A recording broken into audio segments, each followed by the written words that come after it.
Hello friends, સેલો ટેપનો છેડો અમુક ટાઈમે મળતો નથી હોતો, કેમ કે સેલો ટેપની અંદર નીચે જે ગુંદર હોતું હોય છે તે મેલ્ટ થઈ જતું હોય છે, એટલે ચીપકી જતું હોય છે.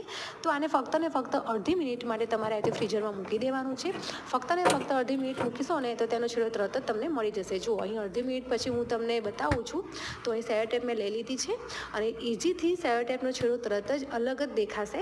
તો હું ફટાફટ કાઢીશ. અને અમુક ટાઈમે કેવું થતું હોય છે કે સેલો ટેપ આપણે ખેંચીને કાઢતા હોય છે ને, તેને એક સરખી પટ્ટી નીકળતી નથી હોતી, અડધી ફાટી જતી હોય છે ને અડધી નીકળતી બી નથી હોતી, એ ટાઈપની થઈ જતી હોય છે. તો આ રીતે તમે કરશો ને તો આખી સેલો ટેપ મળશે. એને ઇઝીથી તમે સેલો ટેપનો છેડો તમે કાઢી શકશો. અને હા, સેલો ટેપનો છેડો કાઢીને તમારે જે છેડો છે ને તેને આવી તેમ વાળી દેવાનો છે. વાળીને તમે ચિપકાવી દેવાનો છે, જો હું જે કરું છું તે રીતે. તો ઓટોમેટિક તમને છેડો પણ ફટાફટ સરળતાથી તમે શોધી શકશો. જો આ ટિપ્સ તમને ગમી હોય ને તો પ્લીઝ લાઇક શેર સબસ્ક્રાઈબ જરૂરથી કરજો. ટ્રાય જરૂરથી કરજો ફ્રેન્ડ્સ.